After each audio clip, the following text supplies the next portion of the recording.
Your life is nothing to be proud of. Don't show up to my wedding. My daughter's voice was ice cold, her eyes burning with contempt I'd never seen before. Something inside my chest cracked, not broke, just cracked. I looked at this person I'd loved more than my own life, standing there like I was nothing more than an embarrassment to be swept away. My throat felt dry, but my voice came out steady. All right, sweetheart, if that's what you want. I walked out of that house a different man than I'd walked in. The drive home was quiet, but my mind wasn't. She'd made her choice. Now it was time for me to make mine. And she probably wasn't going to like it. Before we continue, please subscribe to stay updated on our latest stories, and feel free to share your thoughts in the comments. But if you ask me, the outdoor ceremony could be risky with the weather forecast. I was mid-sentence when I noticed Mark's expression, that practiced smile that never quite reached his eyes. We'd been discussing Emma's dream of an outdoor ceremony for the past 20 minutes, and I could feel the tension building with each suggestion I made. You know what, Mark? Emma said, completely ignoring my weather concerns and turning to her fiancé. Your mother mentioned having backup tents, right? The white ones with the crystal chandeliers? My heart sank a little. We'd spent hours last month discussing those exact weather concerns, planning contingencies together. Now she was acting like I hadn't even spoken. Exactly, Mark said, shooting me a dismissive glance. Mother always has everything covered. She's handled events for Fortune 500 executives. Fortune 500 executives. Another subtle reminder that I wasn't in their league. For 8 months, Emma and I had planned every detail together. The vintage lace she'd fallen in love with, the flowers that reminded her of her mother's garden, the band that played her childhood favorite song. I'd worked double shifts to afford the premium florist, driven across 3 towns to find the perfect dress, and called in favors to book that band. Every choice had been ours, father and daughter, building her perfect day together. The crystal chandeliers sound beautiful, I said, trying to stay involved in the conversation. But Emma, remember you said you wanted something more intimate, more personal? Mark let out a small laugh. Personal doesn't really work for a guest list of 200. We need something that fits the scale of the event. Well, I said, feeling defensive, I've organized plenty of large events at the Union Hall. Charity fundraisers, retirement parties. The key is Union Hall events. Mark interrupted, his tone dripping with condescension. Right, I'm sure that's educational experience. The dismissal was so blatant, so rude, that I expected Emma to defend me. Instead, she jumped in to support him. Mark's right, Dad. This is different. This is our wedding, not a community gathering. Community gathering. She said it like it was something dirty, something beneath her. I stared at my daughter, this person I'd raised to be kind and respectful, watching her dismiss everything I'd ever done. Emma, I said, my voice tighter now, these community gatherings taught me how to organize events, how to handle logistics. The skills are the same whether it's 200 union members or 200 wedding guests. Mark leaned forward, his fake politeness finally dropping. Are they, though? Because there's a difference between serving beer and sandwiches to factory workers and hosting a sophisticated wedding reception. That was it. The mask was off completely. I felt my face flush with anger. Excuse me, I said, standing up. Those factory workers are good, honest people, and I'm proud of the work I do for them. Emma immediately stepped between us, but instead of defending me, she turned to Mark with apologetic eyes. He doesn't mean anything by it, she said quickly. Dad, Mark didn't mean to offend you. But Mark very clearly had meant to offend me, and Emma was choosing to protect him instead of standing up for her father. Actually, Emma, Mark said, his voice cool and calculated, maybe we should be honest here. Your father needs to understand that this wedding is about our future, not his past. Emma nodded, and I watched something fundamental shift in her expression. The last trace of my little girl disappeared, replaced by someone I didn't recognize. Dad, we need to talk, she said, her voice taking on that same cold tone. About your role in all this. My role? I repeated, feeling the ground shift beneath me. Emma, I'm your father. She exchanged a glance with Mark, and I felt something cold settle in my stomach. This wasn't a spontaneous conversation. They'd planned this. Rehearsed it, even. That's exactly the problem, Mark said, leaning back with the confidence of someone who held all the cards. You think being her father gives you unlimited authority over our wedding. I turned to Emma, waiting for her to correct him, to remind him that I wasn't trying to control anything. I was trying to help. But she just stood there, nodding along like a puppet. Dad, you have to understand, she began, her voice taking on that patronizing tone people use when they're about to destroy you. Mark and I have been talking, and we think you're too invested in this wedding. Too invested. I almost laughed at the absurdity. Of course I was invested. I'd poured my heart, soul, and bank account into making her dreams come true. Every weekend for 8 months, every conversation, every decision we'd made together. Emma, we planned this wedding together. Every detail, every choice. No, Dad. Her voice was sharp now, cutting. You planned it. You bulldozed over our preferences with your opinions and your stories about how things should be done. I felt the air leave my lungs. Bulldozed? I'd bent over backward to accommodate every wish, every whim. I'd said yes to everything, even when it meant selling my father's watch or working until midnight to afford it. Mark nodded approvingly. Emma's finally seeing the pattern. You use money as control. Dad, oh sorry, can I call you that? You use your financial contributions to guilt-trip Emma into accepting your vision instead of ours.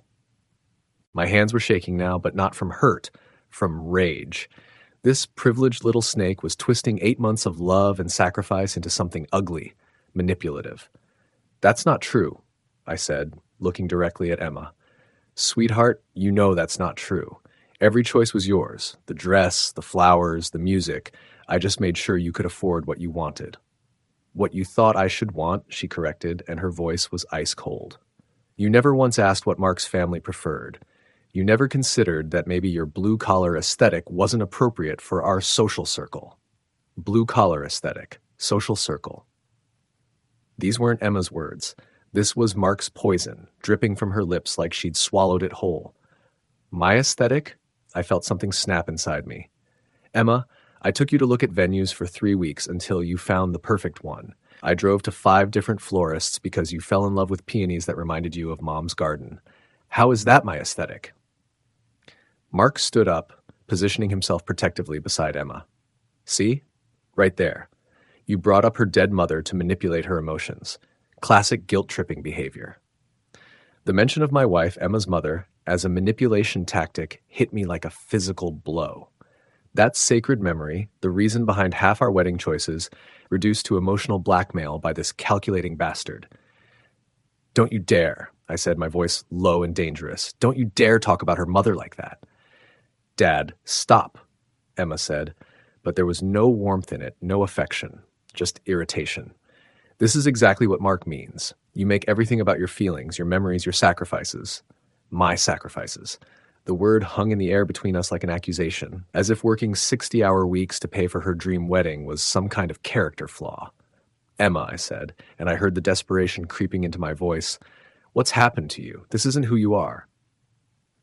She looked at me then with an expression I'd never seen before. Not anger, not even disappointment. Pure contempt. You want to know the truth, Dad? Her voice was steady now, cold as winter steel. Your life is nothing to be proud of. Don't show up to my wedding. The words hit me like a physical blow. I stood there feeling something fundamental break inside my chest. Not my heart, that was already shattered. Something deeper. The belief that love, sacrifice, and devotion meant something. That being a good father mattered.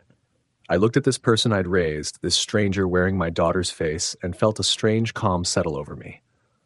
All right, sweetheart, I said, my voice surprisingly steady. If that's what you want. I turned and walked toward the door, feeling their eyes on my back. Mark probably expected me to slam it, to shout, to make a scene. Instead, I closed it quietly behind me, like I was leaving a library. The drive home was strange. I kept expecting the tears to come, the breakdown, the collapse that should follow having your only child destroy you so completely. Instead, I felt empty, hollow, like someone had scooped out everything inside me and left just the shell. But as the miles passed, something else began to fill that emptiness. Not grief, something sharper, more focused. Emma had made her choice. She'd chosen Mark's version of reality over 24 years of love. She'd chosen social status over family loyalty. Fine. Let her live with the consequences. I thought about everything I'd done for this wedding. The 60-hour work weeks to afford the venue deposit, $15,000 for the Rosewood Gardens because Emma fell in love with their gazebo. The weekends I'd spent driving to specialty shops for her dress, $3,000 for vintage lace that looked exactly like Mom's in the old wedding photos. The overtime shifts to pay for the band she absolutely had to have, $4,000 because they played the song that reminded her of dancing with me at her cousin's wedding when she was 12. The florist, I'd called in a favor with my friend Tony, whose daughter worked there, got us the premium package for $8,000 instead of $12,000. The photographer, I'd worked construction on his house last summer, and he'd agreed to shoot the wedding for cost. The catering, Emma's favorite childhood restaurant where I'd taken her every birthday. The owner had given us a special rate because I'd helped rebuild their kitchen after the fire 2 years ago. Every vendor, every contract, every detail of her perfect day ran through my bank account. My connections, my relationships built over decades of being a decent, hardworking man. The same life she'd just told me was nothing to be proud of. My phone buzzed as I pulled into my driveway. A text from Emma, "Dad, I know today was hard, but I hope you understand. This is what's best for everyone." What's best for everyone. Not an apology, not even acknowledgement of the cruelty she'd just shown. Just a patronizing dismissal, like I was a child who needed to understand why the adults had made difficult decisions. I stared at that text for a long moment, then deleted it without responding. She wanted me out of her perfect day? She thought my life was nothing to be proud of? Fine. Let's see how proud she is of her wedding when it all comes crashing down. At home, I poured myself a coffee and opened my laptop at the kitchen table. The wedding planning folder sat beside me. 8 months of careful documentation. Emma always teased me about my spreadsheets, my meticulous record keeping. "Dad, you track everything like you're running a business." Well, sweetheart, turns out I was. I opened the Excel file labeled Emma's wedding final costs and started going through it line by line. Venue, Rosewood Gardens. Total cost, $18,500. Deposit paid, $5,000.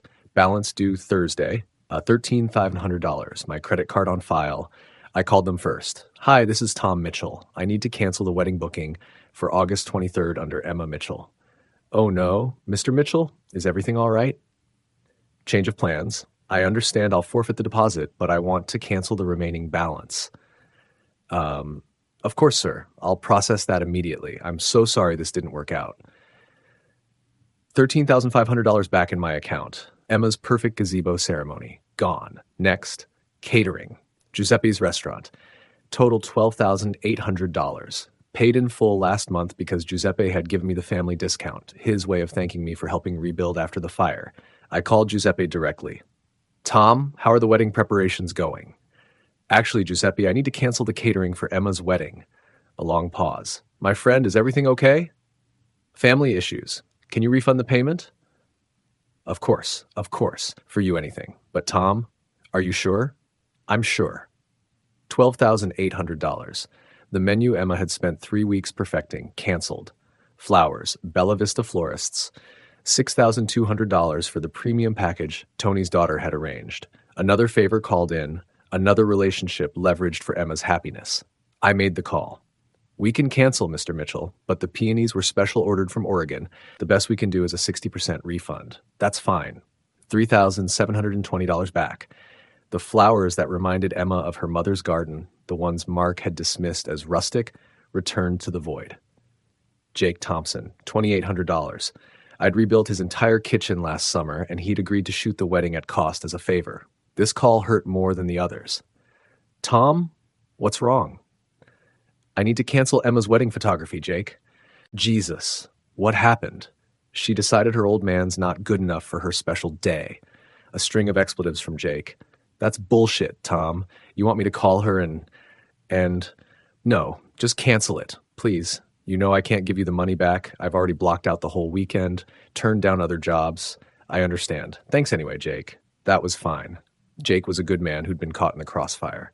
Band the Riverside Boys. $4,500. They played the song Emma and I had danced to at her cousin's wedding, back when I was still someone she could be proud of.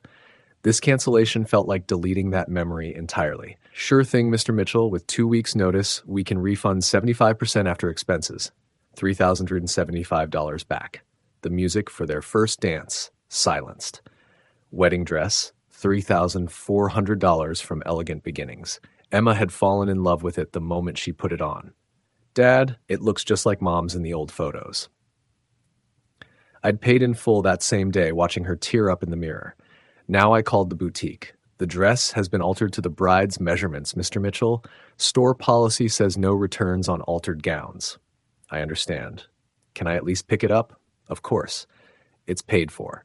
I drive over tomorrow and collect it. Maybe I donate it, or maybe I just keep it as a reminder of what love and devotion were worth to my daughter.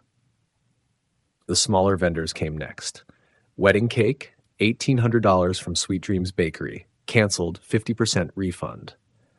Wedding favors, $800. Emma had insisted on handmade chocolates from a local artisan. Canceled, full refund since they hadn't started production. Transportation, $600 for the vintage Rolls-Royce she'd wanted to arrive in. Canceled, full refund. As I worked through the list, making call after call, I felt something I hadn't expected. Relief. Each cancellation was a weight lifted, a chain broken. For 8 months, every decision had been filtered through one question. Will this make Emma happy? Now, for the first time in years, I was making decisions based on what was right. Running total, $40,895 recovered out of $58,995 spent. My phone started buzzing around 6 p.m. First call from Emma. Dad, what did you do? The venue just called and said our booking was canceled. Her voice was panicked, desperate. Good. I did what you asked, sweetheart. I stepped back from your wedding. That's not what I meant, and you know it. You can't just cancel everything. Actually, I can. My name, my credit cards, my contracts. Turns out my blue-collar life was pretty important after all. I hung up. The phone rang again immediately. I let it go to voicemail. Then the text started flooding in. Dad, please call me back. We can fix this. This is insane. You're ruining my wedding over a fight. Mark says you're having some kind of breakdown. We can get you help. And finally, how could you do this to me? I typed back one final message. You did this to yourself, Emma. Enjoy explaining to Mark's family why their Fortune 500 connections are eating McDonald's on your wedding day. Then I blocked her number and poured myself that whiskey. For the first time in months, I actually smiled. The next morning, I was in my garage organizing my tool cabinet. It was something I'd been putting off for months, but now I had time that wasn't being consumed by wedding planning, vendor calls, or working extra shifts to pay for someone else's dreams. The methodical process of sorting wrenches and arranging screwdrivers felt therapeutic, grounding. Each tool had its place, its purpose. Unlike relationships, apparently. I was labeling the small parts drawers when I heard car doors slamming in my driveway. Multiple doors. I glanced through the garage window and felt my jaw tighten. Emma's silver Honda, and beside it, Mark's black BMW. They'd come together, which meant this was planned. Coordinated. The sound of heels clicking rapidly on concrete told me Emma was practically running to my front door. The measured, confident footsteps behind her belonged to Mark. He was letting her lead the charge while he played the supportive fiancé. Strategic. I continued organizing, waiting. The doorbell rang once, then again immediately. Then a third time, held longer. Emma's patience had always been thin when she didn't get her way. Dad, I know you're home. Your truck is in the driveway.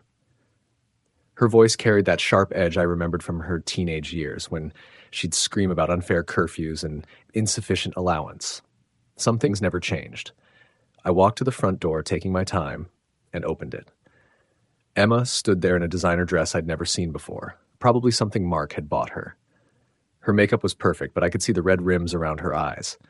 She'd been crying. Good. Maybe she was finally understanding what consequences felt like. Mark stood slightly behind her, dressed in what I'd learned to recognize as his serious business attire, the kind of suit he wore when he wanted to intimidate people he considered beneath him. His expression was a carefully constructed blend of concern and authority. Emma, I said, my voice level. Mark, Dad, we need to talk. Emma's voice was strained, like she was barely holding herself together. What you did yesterday, it's insane. You can't just destroy my wedding because you're upset about one conversation. One conversation. She was reducing 8 months of manipulation, her cruel words, and her complete rejection of everything I'd sacrificed to one conversation. The audacity was breathtaking. "I'm not upset, sweetheart," I said, leaning against the doorframe. "I'm at peace, for the first time in months, actually." Mark stepped forward, his jaw set. "Mr. Mitchell, I think we need to have an adult conversation about this situation. What you've done isn't just petty, it's destructive. Emma is devastated." Adult conversation. I almost smiled. This from the man who'd spent months poisoning my daughter against me, who'd systematically undermined every relationship I'd built to make her wedding special. Is she devastated about the wedding being canceled, or devastated that she has to explain to your family why their connections will be disappointed? I asked, my tone remaining conversational. Emma's face flushed red. "That's not what this is about, and you know it." "Isn't it?" I stepped aside and gestured for them to come in. "Please, come in. Let's have this adult conversation Mark wants." They exchanged a glance, probably surprised I wasn't slamming the door or shouting. Emma entered first. Mark closed behind her, his hand protectively on her lower back. They sat on my couch, the same couch where Emma and I had spent countless evenings planning her wedding, looking at magazines, dreaming about her perfect day. I took the armchair across from them, settling back comfortably.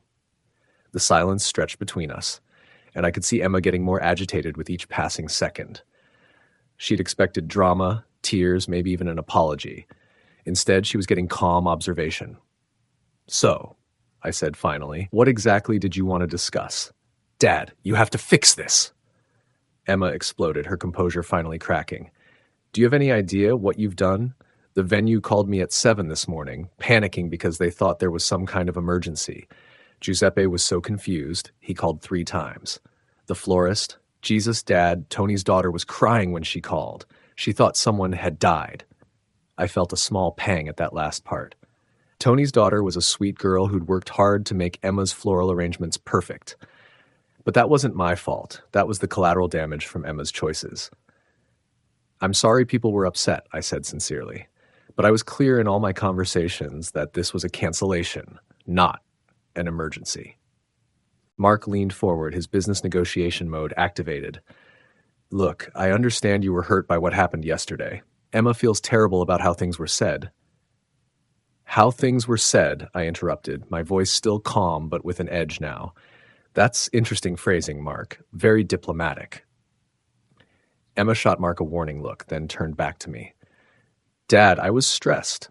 You know how wedding planning has been. All the pressure, all the decisions. I said things I didn't mean." "Which things didn't you mean, exactly?" I asked, genuinely curious. "That my life is nothing to be proud of? That I shouldn't show up to your wedding? That my blue-collar aesthetic isn't appropriate for your social circle? Which of those statements were just stress talking?" She opened her mouth, then closed it. I could see her struggling, trying to find a way to walk back her words without actually admitting she'd been wrong. Mark jumped in. "She's apologizing, Mr. Mitchell. Isn't that enough? Everyone says things they regret when emotions are running high." "Are you apologizing too, Mark?" I asked, turning my attention to him. "For calling my work experience educational? For dismissing the people I've spent my life helping as just factory workers? For suggesting that mentioning my late wife was emotional manipulation?" His confident expression flickered. He hadn't expected me to throw his own words back at him so precisely. "I think you're taking things out of context." "No, I don't think I am." I stood up, and both of them tensed slightly. "I think I'm finally seeing things in perfect context. For months, you've been filling my daughter's head with poison about me, about my life, about everything I've worked for. And yesterday, it all came out." Emma stood up too, her voice rising. "That's not true. Mark never said anything bad about you." "Really?"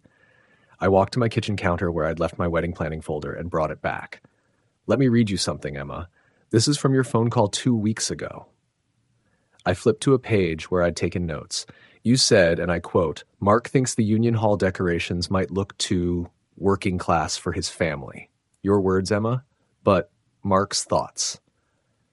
Her face went pale. She'd forgotten I took notes on everything. "And here," I continued, flipping another page, "last month's conversation, Mark's mother suggested we might want to reconsider the menu because Giuseppe's style is very Ethnic. Again, your words, his mother's opinions. Mark's calm facade was cracking. Those conversations were taken out of context. We were just trying to... To what? I closed the folder and looked directly at him. To erase everything that made this wedding meaningful to Emma and me? To replace it with whatever would impress your parents' business associates? Emma was crying now, but they weren't tears of sadness. They were tears of frustration and rage. You're twisting everything. You're making it sound like I don't love you. Do you love me, Emma? The question hung in the air like smoke. Because yesterday, you looked me in the eye and told me my life was nothing to be proud of. You told me not to come to your wedding. If that's love, then I don't understand what the word means anymore. She was sobbing now, her perfect makeup running in dark streaks down her cheeks. I was angry. I was overwhelmed. You don't understand the pressure I've been under. The pressure of having your wedding paid for? The pressure of having every wish granted? The pressure of having a father who worked himself to exhaustion to make your dreams come true? My voice was rising now, the calm finally cracking. What exactly was so overwhelming about being loved unconditionally? Mark stood up, positioning himself between Emma and me. That's enough. You're being cruel now. I'm being cruel? I laughed, and it sounded bitter, even to my own ears. I'm being cruel because I'm pointing out that my daughter told me she was ashamed of me, because I'm refusing to pretend yesterday didn't happen? Dad, please. Emma stepped around Mark, reaching for me. I'm sorry. I'm so sorry. I didn't mean it. Can't we just fix this and move on? I looked at her outstretched hand, then at her face. For a moment, I saw the little girl who used to run to me when she scraped her knee, who trusted me to make everything better. But that little girl was gone, replaced by someone who could look at the man who'd given her everything and call his life worthless. Fix this how, Emma? I asked quietly. By pretending you respect me? By acting like yesterday was just a misunderstanding? By going back to planning a wedding where I'm hidden in the back row so your new family doesn't have to be embarrassed by the man who paid for it all? She had no answer. None of them did. The wedding is off, Emma. All of it. And that's not changing. Over the next 2 weeks, I watched Emma's desperate attempts to salvage her wedding through the mutual acquaintances who kept me informed, despite my apparent exile from her life. The grapevine in our small town was remarkably efficient, and people talk when a wedding that everyone's been anticipating suddenly implodes. Mrs. Henderson from the flower shop called to ask if I was okay after hearing about the family emergency. Giuseppe's nephew mentioned that Emma had come in crying, begging them to cater a much smaller event for half the original price. Jake called to tell me that Emma had shown up at his studio, offering to pay double if he'd reconsider. I told her no, Tom, Jake said, his voice grim. After what she said to you, after what that little prince of hers did, she's on her own. The most telling detail came from Tony, whose daughter had handled the flowers. She came back 3 times, he told me over beer at Murphy's bar, each time more desperate, first offering to pay full price for whatever flowers they had available, then begging for a payment plan, finally asking if they'd do anything at all, for $200. $200 for flowers that had originally cost $6,000. The mathematics of humiliation calculated in real time. My phone buzzed constantly with calls from Emma, dozens of them that I let go to voicemail. The messages started angry, evolved to pleading, and finally settled into a kind of hollow desperation. Dad, please, I know I hurt you, but this is my wedding day. It's supposed to be the happiest day of my life. The Riverdale Community Center is the only place we could book on short notice. It's not what I dreamed of, but maybe that's okay. Maybe simpler is better. Mark's parents are flying in tomorrow. They don't know about what happened. Please don't do this to me in front of them. That last message almost made me laugh. Even now, even in her desperation, it wasn't about reconciling with me. It was about avoiding embarrassment in front of Mark's family. The morning of what should have been her perfect day, I put on my best suit, the one I'd planned to wear to walk her down the aisle, and drove to the Riverdale Community Center. The contrast was stark and immediate. Instead of the manicured gardens of Rosewood, guests were arriving at a squat brick building wedged between a laundromat and a tax preparation office. The parking lot was cracked asphalt with weeds pushing through, and someone had forgotten to clean up the cigarette butts around the entrance. I parked across the street and watched the circus unfold. Mark's parents arrived first, stepping out of a gleaming Mercedes and looking around with barely concealed horror. His father, a tall, silver-haired man in an expensive suit, said something to his wife that made her clutch her pearls, literally. She was scanning the neighborhood like she expected to be mugged at any moment. The other guests trickled in slowly, and I could read their confusion in their body language. These were people who'd received elegant invitations promising a garden ceremony at Rosewood Gardens, followed by dinner and dancing. Instead, they were walking into what looked like a venue for high school reunions and church bake sales. Emma arrived 20 minutes before the ceremony in a pickup truck driven by her cousin Lisa. Not the vintage Rolls-Royce she dreamed of. Apparently, her backup transportation budget couldn't stretch that far. She climbed out wearing the dress I'd paid for, but something was wrong with it. The hem looked uneven, hastily altered. She must have had to adjust it herself when the seamstress canceled along with everything else. I waited until the ceremony was supposed to start, then walked across the street. The community center's main room had been decorated with what appeared to be grocery store flowers and white streamers that looked like they'd been purchased at a dollar store. Folding chairs were arranged in uneven rows, and I could see gaps where people who'd RSVP'd had simply decided not to show up rather than attend this makeshift affair. Mark stood at the front in a rented tux. I could tell by the way it didn't quite fit his shoulders. Beside him was a man I didn't recognize, probably some friend playing efficient since their original minister had been part of the package deal with the venue I'd canceled. Emma was in the back corner, frantically trying to fix her bouquet. Instead of the elaborate peony arrangements she'd planned, she was holding what looked like a grocery store bundle wrapped in aluminum foil. Her hands were shaking as she tried to make it look presentable. I approached slowly, and I saw the exact moment she noticed me. Her face went through a remarkable transformation: confusion, then hope, then wariness, then something that looked almost like relief. "Dad?" Her voice was small, uncertain. "You came." "I wouldn't miss it for the world, sweetheart." The hope in her eyes was painful to see. Even now, even after everything, some part of her still believed that her father showing up meant everything would somehow be magically fixed. "Does this mean—" She started, then stopped herself. "Does this mean what, Emma? Does this mean you forgive me? That we can fix this?" I looked around the room, at the wilted flowers, the mismatched decorations, the guests who were clearly wondering if they'd made a wrong turn somewhere.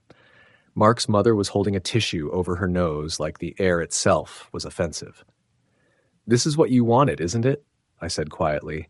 "A wedding without your father's embarrassing influence?" Her face crumpled. "Dad, please don't do this. Not here. Not now." "Do what? I'm just observing. This is beautiful, Emma. Very authentic." Mark had noticed me now and was making his way over, his jaw set in that way that meant he thought he was about to handle a situation with his superior intellect and breeding. "Mr. Mitchell," he said, extending his hand like we were meeting at a business conference. "I'm glad you decided to come. I was hoping we could put yesterday behind us." I looked at his outstretched hand but didn't take it. "Yesterday? You mean when your fiancé told me my life was nothing to be proud of? That yesterday?" People around us were starting to notice the tension. The ambient chatter was dying down as guests sensed drama brewing. "Let's not rehash old arguments," Mark said, his voice carrying that patronizing tone I'd grown to hate. "Today is about celebrating love and new beginnings." "Is it?" I looked around again. "Because it looks to me like today is about the consequences of choices." Emma stepped between us, her voice desperate. "Dad, please, I'm sorry. I've apologized 100 times. What more do you want from me?" What did I want? I thought about that for a moment, feeling the eyes of everyone in the room on us. The guests, the wedding party, Mark's horrified parents, they were all waiting to see how this would play out. "I want you to understand something, Emma," I said, my voice carrying across the now silent room. "I want you to understand what respect looks like." I walked to the front of the room where a small podium had been set up for the ceremony. The makeshift officiant stepped aside, clearly sensing that whatever was about to happen was bigger than his role in it. "Ladies and gentlemen," I said, my voice filling the space. "I'm Tom Mitchell, Emma's father. Most of you know me, and those who don't have probably heard about me in the last 2 weeks." A murmur ran through the crowd. Mark was moving toward me, his face red with anger, but Emma caught his arm. She knew that whatever was about to happen, stopping it would only make things worse. 2 weeks ago, my daughter and I had a conversation about this wedding, about my role in it, about my life, and whether it was something to be proud of. I paused, letting that sink in. She told me that it wasn't. She told me not to show up today. The silence was absolute now.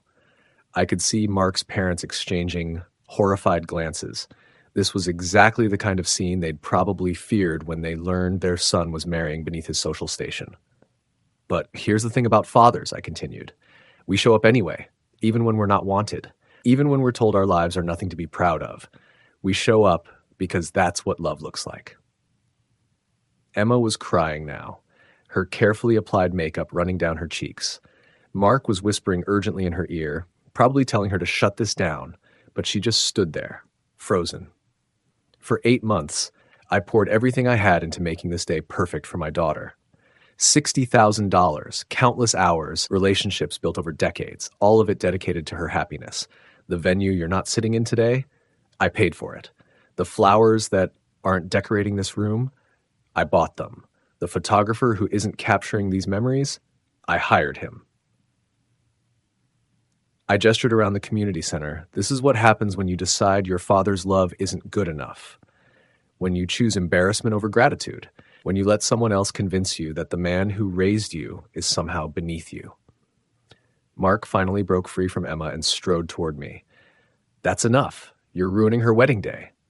"No, son," I said, my voice steady and calm. "She ruined it herself 2 weeks ago. I'm just here to witness the consequences."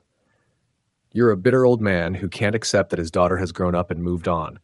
The words hung in the air like a challenge. I looked at this young man who'd spent months systematically destroying my relationship with my daughter, who'd poisoned her against everything I'd worked for, who'd convinced her that my love was somehow a form of control. "You're right about one thing, Mark," I said. "She has moved on. She's moved on from gratitude, from respect, from basic human decency, and you helped her get there." Emma finally found her voice. "Dad, stop, please. You're humiliating me." "I'm humiliating you?" I felt something cold and final settle in my chest. "Emma, look around this room. Look at your guests trying to figure out what went wrong. Look at your future in-laws planning their escape route. Look at yourself, standing in a community center in a dress that doesn't fit, holding flowers from a gas station, begging the man whose life is nothing to be proud of to stop telling the truth." The truth of those words hit her like a physical blow. She actually staggered backward, her face pale with shock. "This didn't have to happen," I continued, my voice softer now, but still carrying to every corner of the room. "All you had to do was treat your father with respect. All you had to do was remember that the man who raised you, who sacrificed for you, who loved you unconditionally, deserved better than to be dismissed like hired help." I stepped down from the podium and walked toward the exit. The crowd parted in front of me like I was carrying something contagious. At the door, I turned back one last time. Emma was sobbing openly now, her perfect wedding day dissolved into chaos and recrimination. Mark was trying to salvage the situation, but his parents were already heading for the door. Half the guests were checking their phones, probably calling rides. "Congratulations on your wedding, Emma," I said. "I hope it's everything you dreamed it would be." As I walked to my car, I could hear the sounds of the celebration falling apart behind me. Raised voices, crying, the scrape of folding chairs as people decided they'd seen enough. I drove home in perfect silence, feeling something I hadn't experienced in years. Complete and total peace. As I drove home from that community center, something settled deep in my chest. Not satisfaction, not revenge, but a profound sense of completion. For months, I'd been living in confusion, wondering why my relationship with Emma felt so wrong. Now I understood. It wasn't me. It had never been me. The next few weeks brought consequences I watched with detached interest. Mark's parents flew home immediately, and word spread through their social circles about the embarrassing scene. Mark grew cold and distant, blaming Emma for the humiliation. Their marriage lasted 4 months before he filed for divorce. Emma called dozens of times, each message more desperate than the last. But I'd learned something important. Some wounds are meant to teach, not heal quickly. Some consequences need to be felt fully before real growth can happen. The people in our town understood. Giuseppe stopped by with wine and a simple message. You did the right thing, my friend. Sometimes love means letting people face the truth of their choices. That's the lesson from this story. Love isn't unconditional acceptance of cruelty. Respect isn't optional in healthy relationships. Sometimes the most loving thing you can do is stop enabling someone's worst behavior, even when that someone is your own child.